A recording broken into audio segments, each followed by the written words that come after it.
Louisiana All American Sports Show. Louisiana All American Sports Show. Louisiana All American Sports Show. Louisiana All American Sports Show. Louisiana All American Sports Show. Louisiana All American Sports Show. Louisiana. If the sports you wanna talk about, then listen to the hottest show that's coming out the South. It's Eric Hatfield and Coach Perry Daniels, man. They're gonna sit you down and tell you all about the game and make it plain. 96.9 FM, that's the station. To hear the best sports talk show in the nation. Without hesitation, you should get with this and get your popcorn ready for you better not miss. Louisiana All American Sports Show. Louisiana All American Sports Show. Louisiana All American Sports Show. Louisiana. It's Joker B. I'm just so fresh, so clean. Good morning, Baton Rouge. It's a wonderful, wonderful Saturday morning here in Baton Rouge.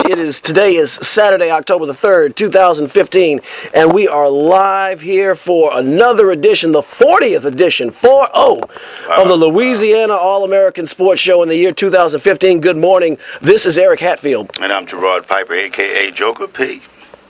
And I'm Coach Perry Daniels. And in the studio today, we have a couple of standouts from last night's Louisiana All-American Sports Game of the Week, brought to you on WHYR. We have quarterback DJ White and running back Mike Hollins, whose names we called quite a bit in their huge 48-18 victory over the Port Allen Pelicans in Port Allen last night. Fellas, good morning, and thank you guys so much for taking times out of your busy days to join us on the show today. That's y'all's cue. Good morning. Good morning. All right, man. It was a heck of a game last night. To catch the audience up, in case you were not able to join us during the game of the week last night, Port Allen and U-High played. They are district rivals, long time. They're in District 6 3A, and they faced off last night. And in the first half, DJ White and Mike Hollins and that offense got rocking and rolling and really kind of put the game out of reach before halftime last night. We had a chance, of course, we have the fellas here in studio to talk to them. We did have an opportunity to chat with their head coach, Chad Mahaffey, who is the architect behind the game plan, and so I'd be remiss if I did not at least get Coach Mahaffey's remarks before we talk to the fellas live in the studio. This is what Coach had to say about the game last night. So that was Coach Mahaffey's comments. Guys, that was what Coach had to say. What did y'all think? Just general comments, not even, what did y'all think about last night's game? Well, we controlled the floor of the game. That's Mike Hollins talking. We controlled the floor of the game, kept them off balance, the line blocked pretty well. The defense made some plays, gave us great field position, and we just executed off of what the line did. Yeah, that's what I thought. I thought you guys had an excellent game plan as far as the play calling. It seems like when he first came out, y'all scored on the first possession, the first series of the game. DJ, I thought, was, a little bit, he was so calm in the pocket. You remember saying how poised he was in the pocket. I think a couple of passes kind of got away from him at first, but they settled down. It seemed like when Port Allen was keyed in on the run, that's when DJ was passed the ball, and he just like he stood in there just real calm. He didn't have no jittery feet, very cool. And then when they kind of keyed in on the pass, they gave the ball to Mike Hollins. The offensive line was pushing the guys back 5 yards before they even got contact on him. He just burst through the hole. So I thought that was a great game plan by Coach Mahaffey. What did you think your game was like, or how did you feel about the game? I thought it was pretty good because we executed so well in practice the whole week, and I think we just put everything together. And when you trust one another, I feel like you can go out there and play as calm as you want to be. I guess that it's just an honor to have an offensive line that wants to block for me and my other teammates. So DJ, you look so cool out there. Like, I'm watching a couple of plays when Port Allen did, the few times they did get some pressure, and you're still looking down the field. A lot of quarterbacks, most high school quarterbacks, take off and run, and you're still in the pocket, very calmly moving around. I'm like, he realizes these guys are trying to hit him. Their blue jerseys flying around, and you're finding people. Talk about your ability to keep your eyes down the field and your calmness in the pocket. Is that the combination of coaching and your own preparation? If you could discuss that. Yes, sir. Like I said once before, it's just that trust in one another. I know my offensive line don't want anyone to touch me. They tell me that every day in practice. So I really trust them. Like, anytime I'm rolling out or anytime I'm backing up in the pocket, I trust that no one's going to touch me. So I just think just having that eye-to-eye, relationship, everything will go all right. But this is the phenom though. I was like, when I saw him, first thing I said, I looked and I saw it. Freshman 9. There was a nine, grade 9. I'm like, yeah. He's not a freshman. He's like, are you right? Is that right? I said, yes, it is. Yes, he's a freshman. Wow. So how do you feel about coming into playing behind a player like DJ who has all experience and coming in? How do you feel about that? Yeah, he leads by example, and I just follow his example. I know he's been there before, so I just play the game how it's supposed to be played. Lead and follow his example.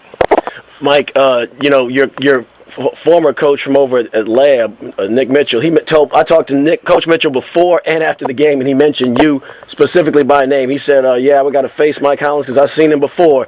He said that before the game he had high expectations. He said after the game he was not surprised by how well you played. Can you talk about your preparation at the middle school level before coming to U High? That relationship, if you don't mind. Yes, sir. Southern Lab, I didn't really get to play because I got injured, but I played middle school football with U High. Mm-hmm. But I got a great relationship with the Southern Lab coaches, and they loved me. I love them, but the opportunity came with U High, so I just took that opportunity and took advantage of it. Ain't nothing wrong with that. Yes, indeed, man. I just wanted to say also, man, you guys doing a great job at what you're doing. Coach wants to ask a Go question. ahead, Coach. So, Mike, when you say opportunity, I mean, what does that mean? So you were at Southern Lab. Talk to us about how you ended up at U High. Well, like I always wanted to go to U High, and I got that opportunity from the coaches. They wanted me to come play for them. So, I talked to my mom about it, and we both agreed on that decision, and we just went from there. Okay. Hey, Mom, I know you're in studio as well. We really appreciate you. She can't hear you. Allowing Mike to join us this morning. DJ, let's talk a little bit about. DJ, did you quarterback this team last year? No, sir, I didn't. I didn't play high school football last year. Right. So that's an amazing story that we need to bring our listeners up to speed on. This is your first year playing high school football, and you are quarterbacking this team. You must have a quarterbacking experience in your middle school days, maybe? Yes, sir. Yes, sir. I played a couple break games, and I played 8th grade for U High football. Okay. Now, so when the scouts and the schools that are recruiting you as a basketball standout, which you are, when the football programs get the word, what is that decision going to be, football or basketball? Right now, I'm looking like both. So all I got to do is choose a school that's right for me and, good for my family and what's good for my education. Oh, yeah. And, Coach, you hit it right on the head. You was actually you took my question I was going to ask him because, I'm looking at the size, man, that DJ has. He's about 6'5", looking at maybe 220, 230, maybe more than that. That's Cam Newton. You know what I mean? That's Cam, man. So, but we also have covered him in basketball. We know the skills that he has on the basketball court.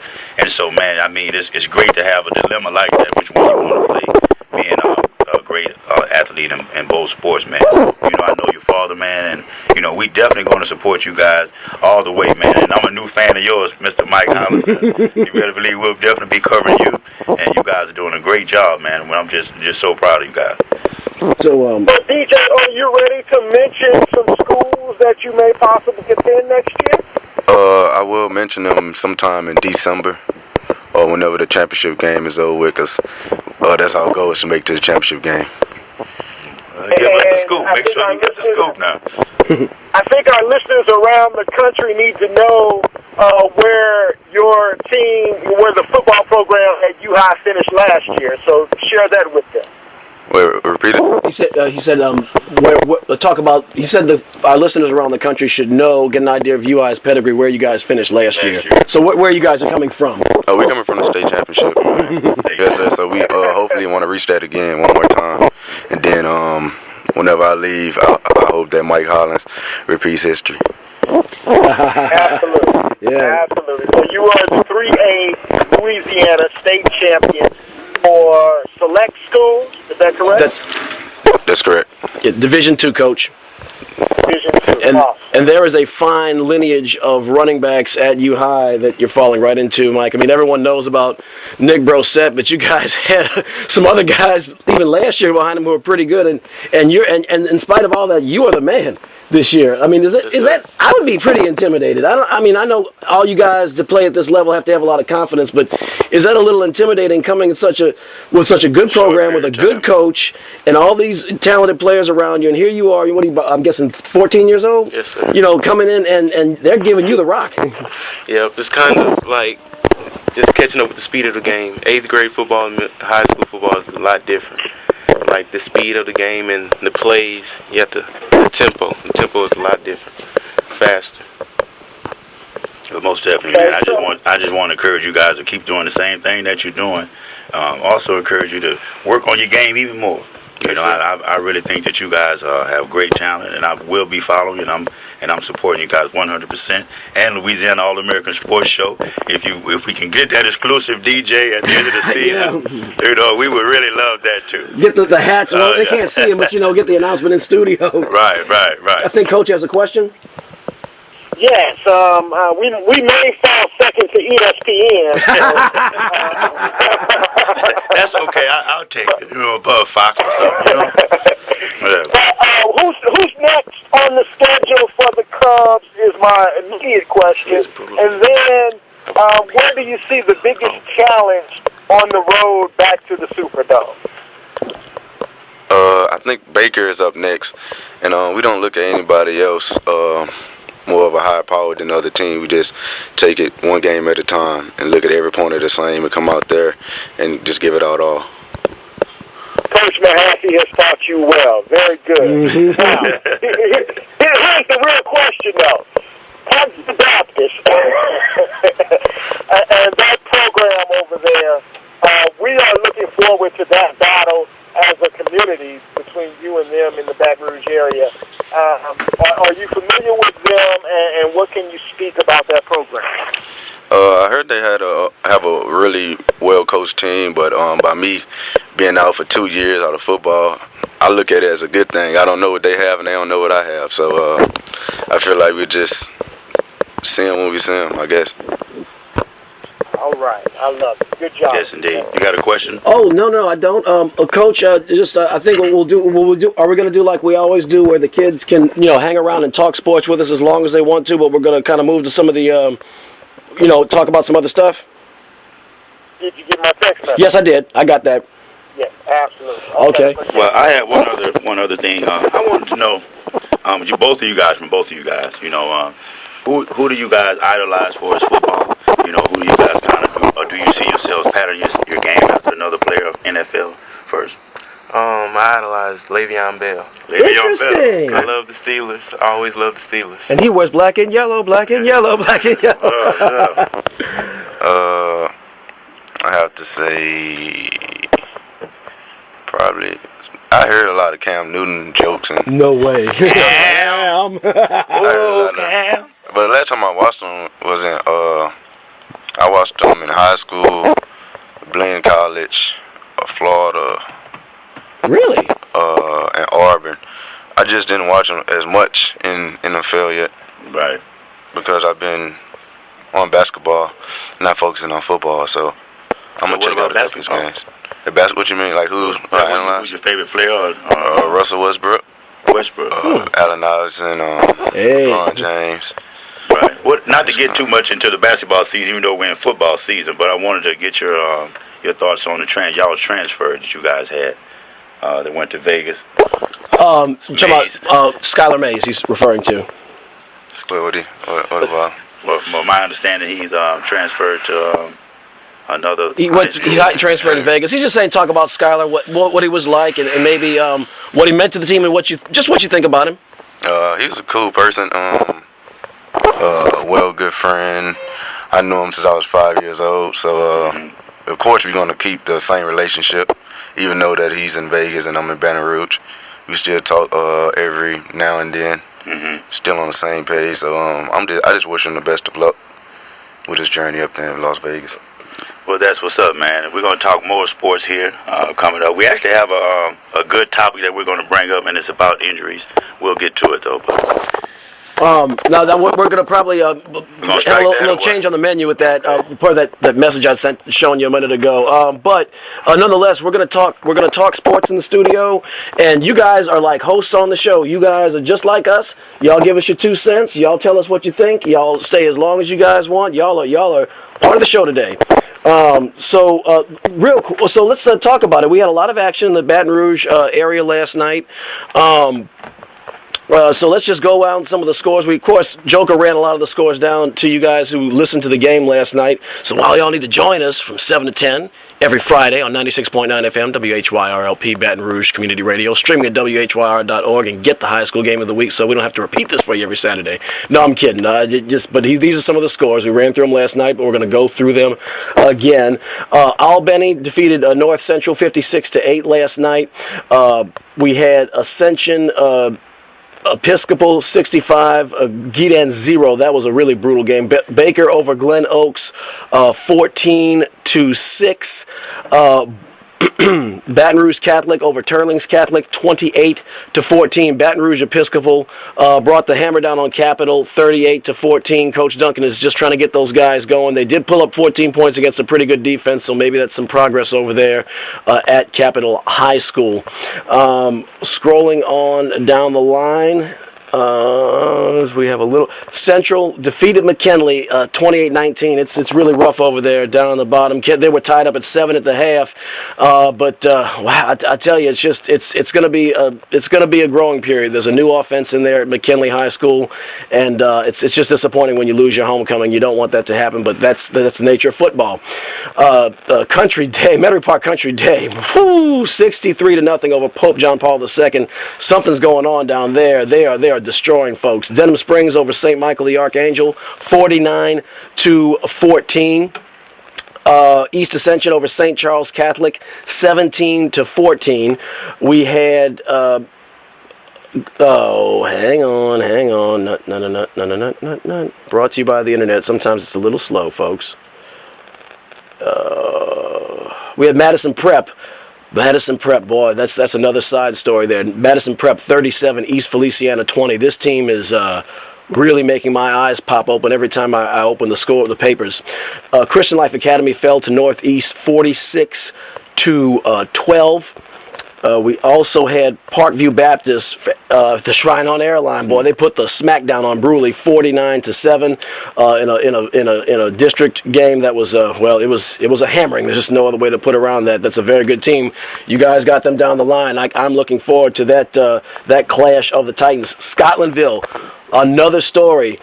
Coach, they went up to Ouachita and hammered Ouachita Parish, 39-20. Coach Valdez has got something brewing over there, wouldn't you say? Absolutely. And Eric, next week's game against Zachary is in Scotlandville. So that may be a good game for Louisiana All American Sports to cover. You said it's at Scotlandville? Yes. Okay, well, we'll follow up. If that game is at Scotlandville, we will be there.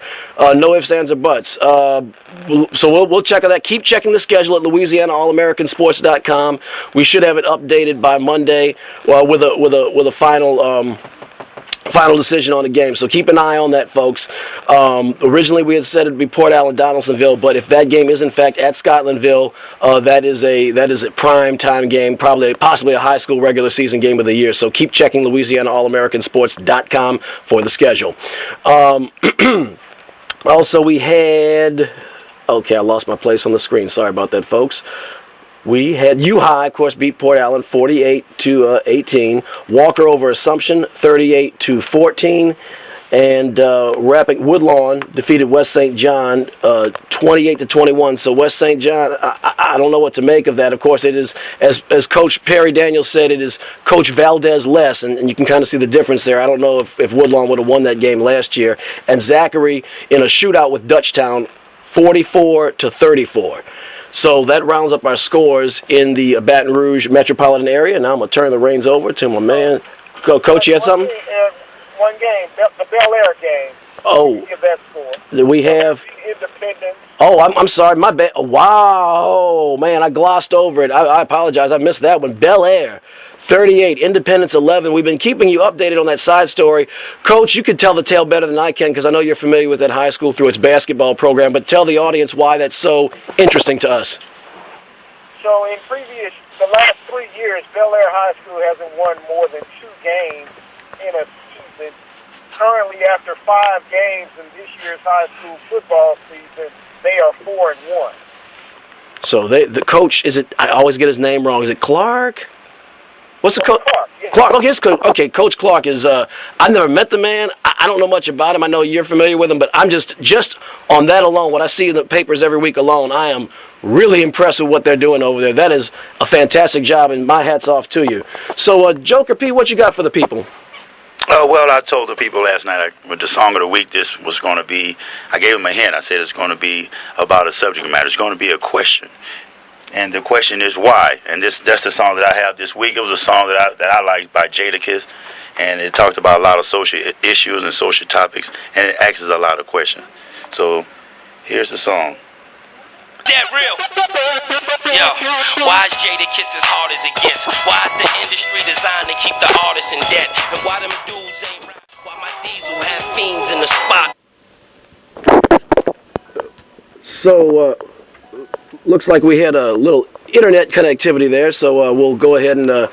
I want to know why. You want to know why? Why? Do me like that song was timeless. You know, it's funny because Joker was kind of teasing it last night, and he said, "Yeah, it's about why." And I used to. This is one of those songs I used to have in the CD player and the iPod all the time, and I never picked up on it. Yeah. Good song, man. Good pick, man. Great song, and that song came out right after the Twin Towers. So you're talking about a song that was out years ago, but still applies to today. So it's interesting because some of the subtopics, these are the things we were just talking about before the show, like a week or two ago. You know, some of the with the Oscars and that sort of thing. So, man, y'all been on, man. Y'all been on. So, we have, of course, we're gonna go from the young men to the older men. We had Coach. We're gonna start with talking Southern University football, or we're gonna talk LSU. Which direction we're gonna go with the college scene? Okay, so you know, we had originally had something different scheduled for today's programming based on what transpired between the hedges in Athens, Georgia last week. But with our special guest in studio this week, we don't feel it appropriate as Louisiana All American Sports to hold that discussion. So we're going to table that, and I apologize to those that are tuned in just to weigh in on that topic. I didn't realize, I didn't realize that we were going to have these very special guests in studio, and we want to respect them, and we realize that every time you put on that helmet, there are some risks involved. So we're just not going to have that discussion today. Again, thank you for tuning in and listening, but we will approach this subject as soon as we can, and hopefully next week won't be too late, because it's a discussion that we need to have as a community. Agreed. So we're going to, with Southern having an open weekend, let's go straight to the other side of town. All right, so we probably should head on over. Whoa!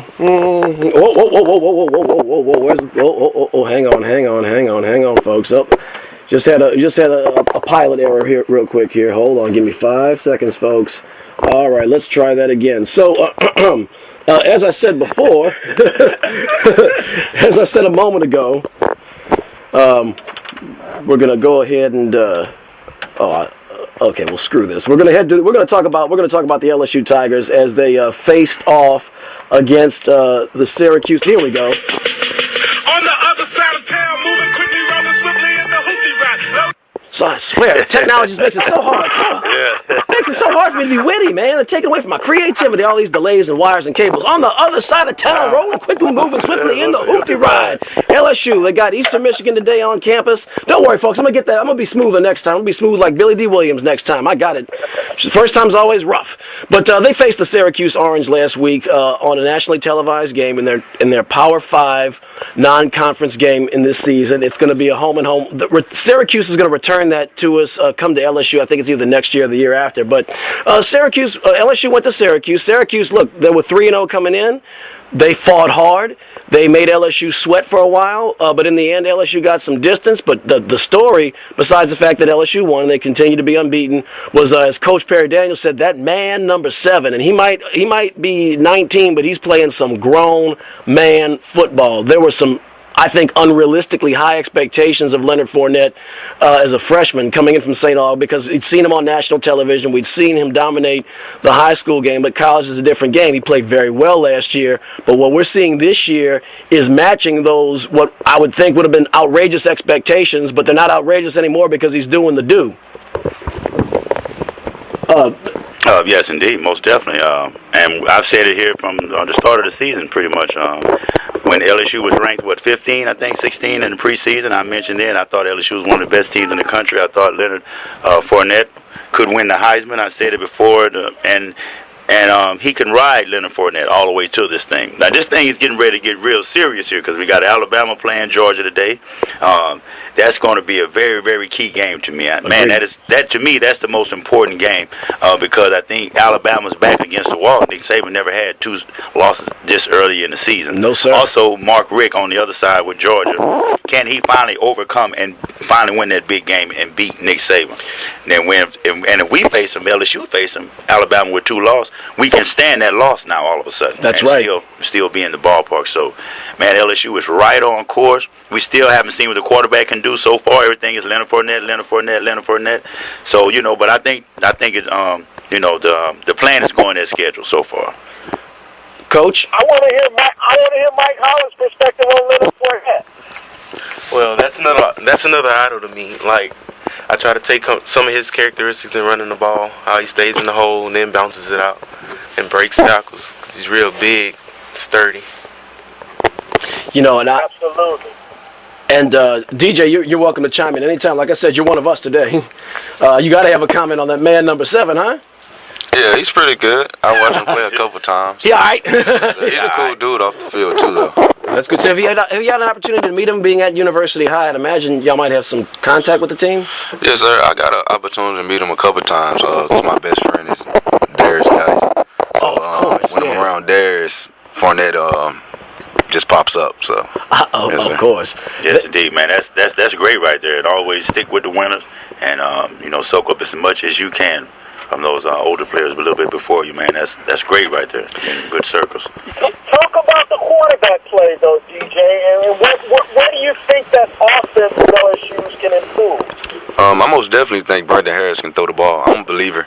I've seen him throw the ball a couple times. I just think when it gets thick, it's going to have to show that they can throw the ball pretty good, and I think LSU has no problem with showing that. So I agree with you, and that's what I was just saying. I was thinking that it's going to come a time where we really going to have to see what Harris can do. Everything is Leonard Fournette now. We know what he can do now. Yeah. Can they withstand the 8-man fronts now that he's going to get and forcing Brandon Harris to throw the ball? And I think we have great receivers. That's the only thing I kind of make me mad with Les Miles a little bit.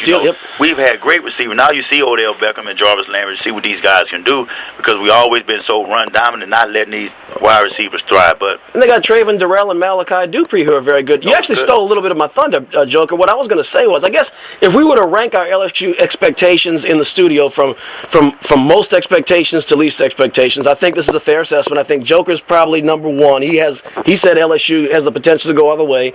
At the start of the year, I said I think it'll be very good, but I think the other competitors, Ole Miss, Alabama, Georgia, I think have a leg up on them. And as the season unfolds, I think LSU will get a good bowl game, but will fall behind those guys. Coach had some concerns about their defensive backfield. I will say this much: I am beginning to become a believer in the Joker P theory that maybe this could be a special season, but for that one thing that it's not that they can't throw the football, they're not throwing the football. Right. Brandon Harris has it. I don't remember I don't think he's thrown for more than 100 yards in any game, although the few passes he's thrown have been very effective, and Dupree and Darrell can catch and can run. So I agree. They're going to see more of those 8-man fronts. The thing is that LSU is so ridiculously loaded because we talk about Leonard Fournette till the cows come home, but you got Darius Geis and Nick Brossette, and I'm leaving another one out. I mean, these guys can run the ball down your throat, so they haven't had to throw the ball yet, but at some point they're going to have to. We've seen Harris has a rifle for an arm, but we have not seen the rifle get a lot of shots in the shooting range. I want Coach's opinion on this. Now, I've heard this. I'm speaking a little bit prematurely. Sure. But let's say Leonard Fournette wins the Heisman this year, Coach, and he can't come out this year. He can't go to the draft this year. Would you sit out next year? He's got to be out. You got to be out of high school at least 3 years before the NFL will pick you up. If you knew that you was pretty much going to be the number 1 pick, sort of like Jadeveon Clowney was a couple of years ago, would you play that extra year at running back and risk getting a knee injury? You know what I mean? Or would you, if you was Fournette, would you still? Absolutely, absolutely. You play because that's what football players do. Right. They're wired to play football. Or do you go to the C? Oh, I'm sorry, Coach. Go ahead. My bad. My bad. Sorry about that. No, actually, that's the better option, but that's the not popular option in our society. But that is the best option. You go get the money as soon as you can with your talent. That's right. And then you come back to the NFL and really cash in on your talent. But one thing that was omitted in Eric's assessment of what we saw preseason, I have very serious questions about the defensive line as well as the offensive line. That's right, you did say that. The offensive line has proven me wrong. Those guys are really good up front. And that's the big difference on this football team. That offensive line, for at least 2 of the 3 weeks that we've seen them, they've had the offensive lineman of the week has come from the LSU offensive line. Mm-hmm. So that's what's been truly amazing. So, hey, look, guys, my battery is dying on my phone, and I've had a car switch, so I don't have my charger in here. But you are in very good hands with DJ White and Mike Hollins, and they can fill in for me today. Hey, so look, guys, DJ, make sure you all pick the Saints when it comes to that game. He's saying make a pick. You don't have to pick the Saints. He's saying make a selection when we get there. You'll see. But I'm picking the Saints. Whoa! He's picking the Saints. So everyone, quiet on the set. Quiet. Coach Perry Daniels, Dallas is coming to New Orleans for Sunday Night Football. Who is your selection in that game? The New Orleans Saints. I know it's tough to believe. I'm picking the Saints. I'm about to fall out of my chair. And I'm going to pull an Eric Hatfield here, Joker. It wouldn't surprise me if Alabama wins, but I'm going to pick Georgia.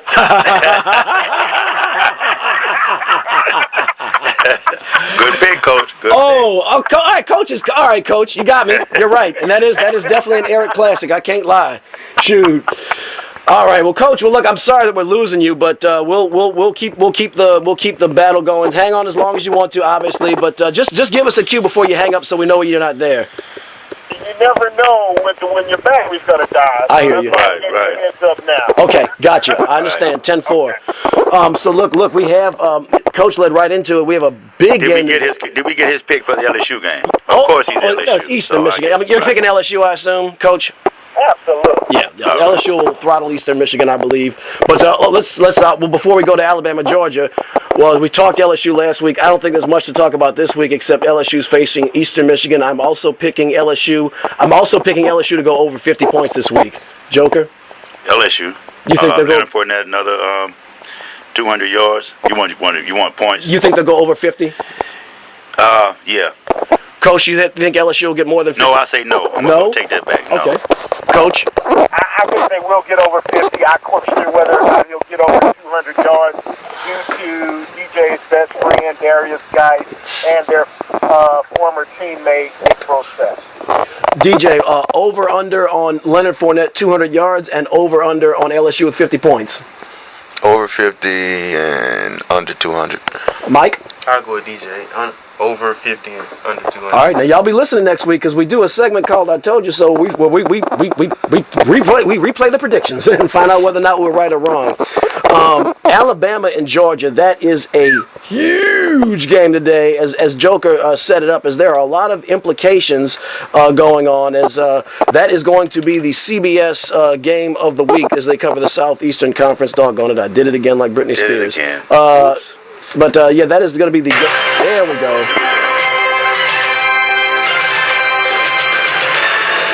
Alabama, Georgia, between the hedges, big game. Alabama lost a thriller against the University of Mississippi earlier this year. They lost at home. Nick Saban, if he loses a second game in the SEC, their season, for all intents and purposes, is probably over with Ole Miss and LSU in that division.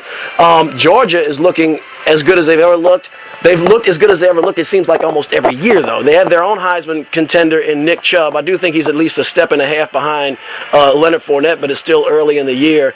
This is Mark Richt's chance. This is his opportunity. And I'm gonna pull an Eric Hatfield. Of course, I am Eric Hatfield. But I'm going to pull an Eric Hatfield and say I wouldn't be surprised if Alabama won, but I'm picking Georgia to win this game. I think this is the time that the University of Georgia finally gets over the hump past Nick Saban and take over that Eastern Division completely. Wow. Man, you know, I was agreeing with you at first. When I came here this morning, I was thinking Georgia, because I was thinking, Georgia. But man, when I rethink it, when I think of Nick Saban, when I think of the magnitude of this game, I think of the pressure. And when it comes down to it, I always seen Mark Richt fold. I've never seen Georgia overcome that pressure. You're right. And so that's where I'm going to have to tip the edge to Alabama on this one. Even though in my mind I think Georgia should win, but I don't know. It's almost like Tony Romo, you know what I mean? Yeah. It's like, you know, it looks good, but something bad is going to happen sooner or later. So I'm gonna have to go with Alabama on this one. I've been hesitant to drink the red Kool-Aid almost every year. The reason I'm feeling a little different. One, the game is in Athens, and number two, I just don't that the situation at quarterback with Alabama and Coker. I just think that's the little difference that keeps them. That's going to keep them a step behind as opposed to a step ahead. That's true. Fellas, Alabama and Georgia. What are y'all's thoughts? I think Alabama's going to win. All right, so we got a Nick Saban supporter here. I expect Alabama to win, but I think Georgia could pull it off. All right, he's Nick Hollins. Nick Hollins. Mike Hollins is pulling an Eric Hatfield, but the other way around. Go cover himself a little bit. Yeah. You know what I mean? But, you know, hey, we're going to find out. Go ahead. Is Coach still there? Yeah, he's still there. That take him long to learn. All right, I gotta stop that. I gotta go and get off the seat. All right, y'all got me. Hey, but DJ, if you would talk a little bit about the quarterbacks at Alabama and your thoughts there. I think he's doing a pretty good job. He's staying consistent, I see. That's all I can see. I only watched him play one game. I got you. 1 game and a half, so I don't know too much about him. Okay. So look, we're up to that point of the show where we've been joking about making picks and hedging. So I guess I got to stop hedging, even though it's just interesting because we talked about going between the hedges. But we've come up to that part. Yes, sir. Yeah. Can I say that Mark Richt and the Georgia Bulldogs, the program, the community, the football team, are really class acts with the way they are handling their support of Devon Gale. It has just been tremendous, and I just want to take the time to recognize that for the Georgia Bulldogs to send their private plane to pick up the Gale's parents, Devon Gale's parents, and fly them to Georgia so that they could be with their son during this time. It's just tremendous, and they're a first-class organization. We saw implications of that, the way that they handled the competition against Southern University on the field, but it's showing even brighter off the field. How first class they are. Coach, I think you and Joker and I have spent too much time around each other because we're starting to read each other's thoughts. You actually took a touch of thunder I had, but I agree with everything you just said, and you'll see what I mean in just a moment on this week's I Told You So. I I told you. What did I tell you? Didn't I tell you? 'Cause I told you. And when did I tell you? A long time ago. And what did I say will happen when I told you? Exactly what just happened. The Southern University Jaguars are playing in Athens, Georgia today. But you know what I thought was interesting, and Coach brought this up, and I kind of want to touch on it for a moment because I actually saw it in the paper today. Coach Odom said that he wished that, he was saying if our team can make it back in one piece, he was saying if our team can make it back in one piece. Little room to run for Mike Jones. 48-6 here. Injured Southern player on the field, and the Georgia athletic training staff first ones there in the near sideline to look after him. The entire Georgia medical staff tend to Devon Gales. There was no concern for jersey color. The professionalism there, they were with him immediately. I'll ask you a question. Do you think Southern can get 17 points? No. Over and under? No, under. Under. But the rest of that, I think it's going to be brutal. I think Southern, I don't think they get in the double figures. As I think LSU throttles their Power 5 conference opponent for this year. Oh, yeah. I'm definitely going with LSU. You know what the Saints need? Isn't the Pope here?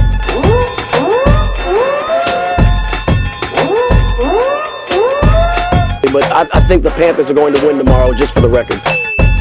No, hold on, Eric. I was trying to channel a Joker with Cam.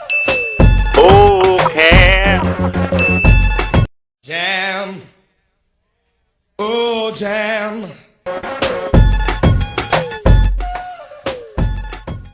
That was good. Cam. Whoa, Cam. Boy, Cam is playing. That's another guy who's playing some grown man footballs, Cam Newton. Obviously I was disappointed in the loss last week, but boy, Cam Newton is just he is starting to emerge into the player that I think everybody expected him to be when he was drafted number 1 overall in the 2011 NFL draft. As we've come into that part of the show where we're ready to talk about the men of the National Football League.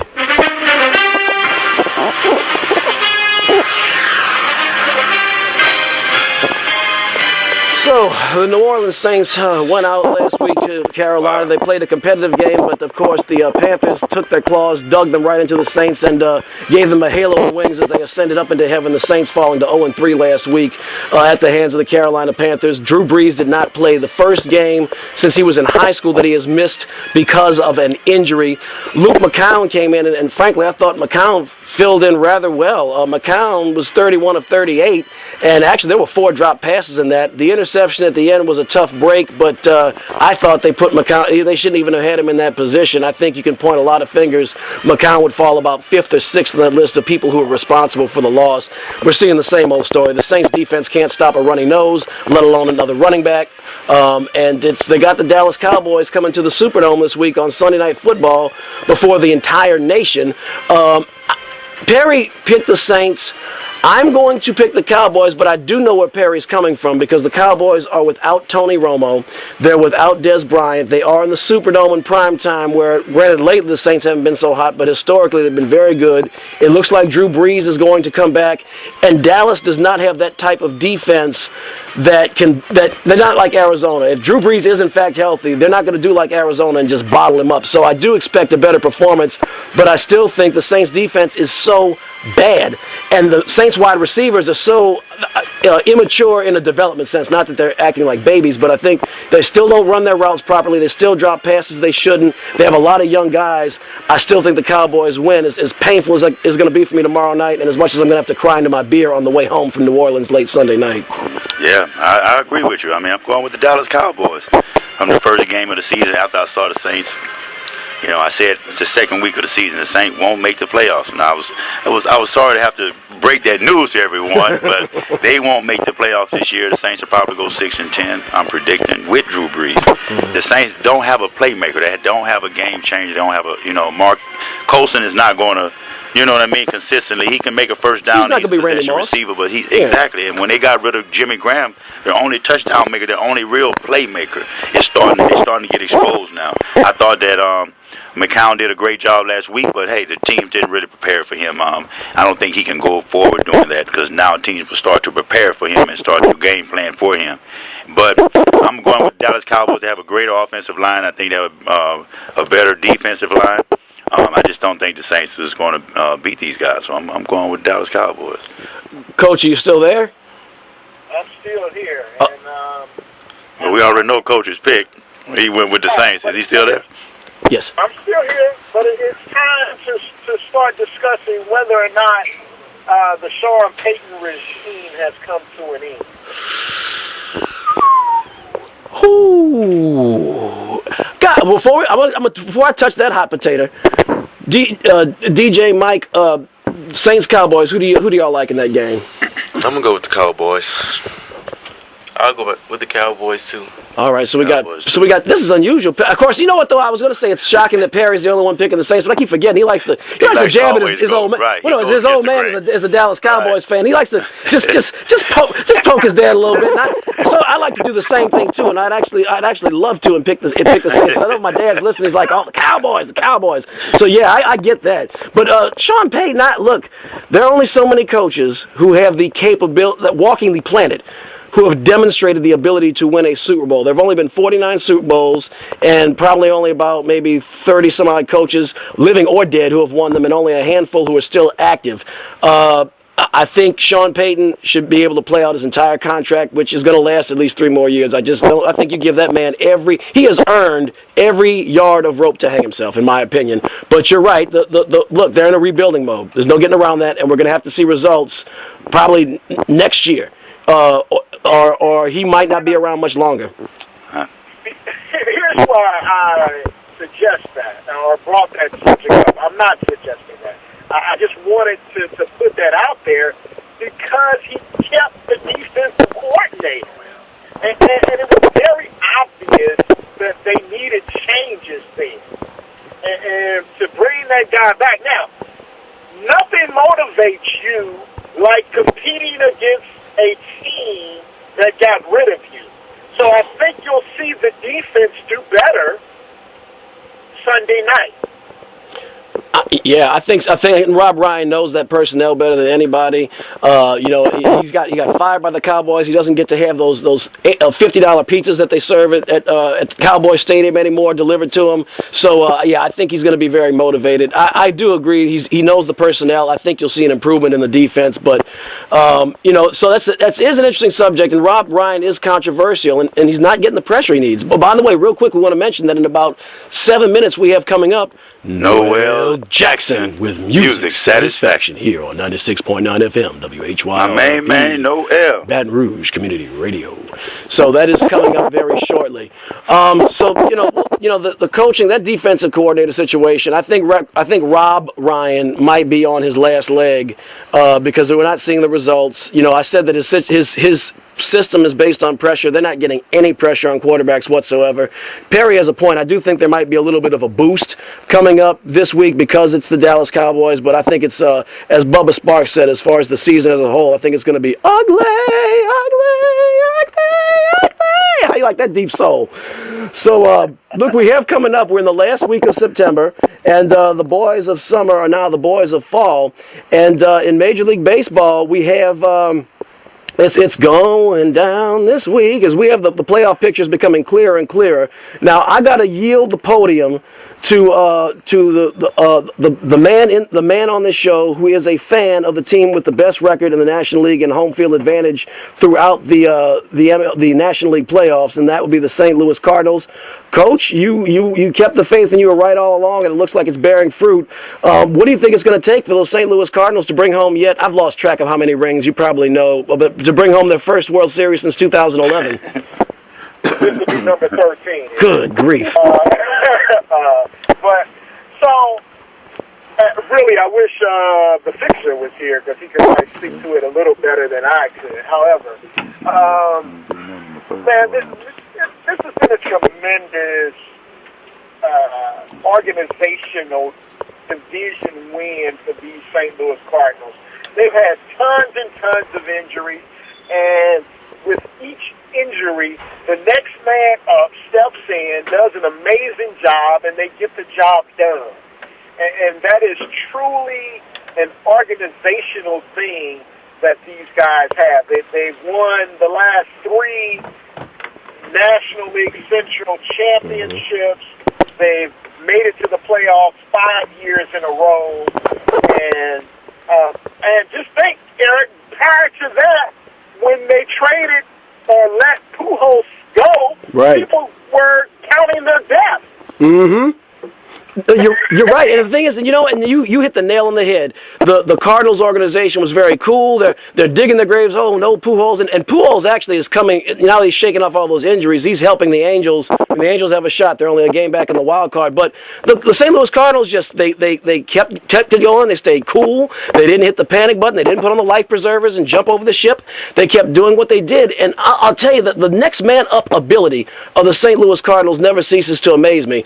And the way they brought in Jason Hayward from Atlanta for what ended up being, I'd say, similar to the power they probably would have gotten from Pujols this year, maybe a little less, but for a much lower price tag, not blowing the bank, that is prudent management. It's a testament to how well the Cardinals organization plays, as opposed to my favorite National League team, the LA Dodgers, that throws money, and it's working. I mean, they're going to win the division for the 3rd straight year, and that's lovely, but they haven't done, as Coach Jim Moore would say, diddly poo in the postseason. And here they are. They got probably the 2 best pitchers on the planet, 1A and 1B, and Clayton Kershaw and Zach Greinke. But in the postseason, I mean, they look like little leaguers. So, look, right now, the St. Louis Cardinals are sitting in a great position. Unfortunately for the Cardinals, the National League situation is sewn up. The Dodgers are going to win the West. The Miracle Mets, somebody, they must have, the baseball gods have smiled on them. They're going to take the East. But the Cardinals get the winner of the Cubs and the Pirates in the wild card game. Well, the Cubs and the Pirates, I didn't check the records this morning, but if I remember correctly, they have the 2nd and 3rd best records in the National League. They would win the West or the East if they were in either of those divisions. So the Cardinals' reward for having such a great year is to get a division rival whose record is better than the other 2 teams that won the division. So that's going to be, that's unfortunate, but it's the way baseball works. It is going to make the narrative interesting. The American League is is interesting. There's still one spot yet to be determined. The Houston Astros, who led the the AL West throughout the entire season, and I lived in Houston for a while, so I've kind of adopted them as a home team. They're my AL squad of choice. They led the AL West for the entire season, and they got it ripped away by the Texas Rangers and Prince Fielder and that company in September. And now they're battling for their playoff lives. If the season ended today, they'd have to travel to New York to play the Yankees, who have clinched a wild card berth. The Angels are 1 game back, so the Astros, good news is they go to Arizona, and Arizona could not care less about their futures. The LA Angels are stuck having to go to Arlington and play Texas, and Texas wants to just smack down what little bit of life is left in the Houston Astros division aspirations. So I think that's going to bode well for the Astros, but nonetheless, it's got to be done. Perry, you have any remarks on that American League race with Kansas City and Toronto having clinched their divisions? Hey, Toronto is an amazing team, and they are dangerous. However, I think Kansas City is going to pull it out. The bitter taste of last year's World Series defeat lingers on their palate. So I really think they're going to edge out and make it back to the World Series. Toronto has, who is from what the media scuttlebutt has been, probably the American League MVP. I personally would vote for Mike Trout, but it looks like Josh Donaldson is probably going to take that award home. Perry, we got 30 seconds left, but I got to at least hear your comments on that fight between Papelbon and Bryce Harper in the dugout. That was awesome. And you're in D.C. I don't know much about it. I just know that it happened. I will say this, tomorrow is probably Matt Williams' last game as manager of that squad, because there is tremendous turmoil within that organization and in that clubhouse. 15 seconds. That's right. It's a young hothead that needed to get checked, and he did. Papelbon checked him. Yep. That's pretty much how that went. I just want to give a shout out to my mother, Gwen Hawkins, and thanks for listening to DJ White and Mike Hollins, thank you guys so much. Mike's mom, thank you so much for bringing them in to the studio this morning. I know y'all got other things to do, and y'all chose to spend it with us, and we're very appreciative. Coach? ADT, JNS, love you. Have a good afternoon. Hail to the king and lots of love. May he protect us from the evil. Hail to the king, lots of love.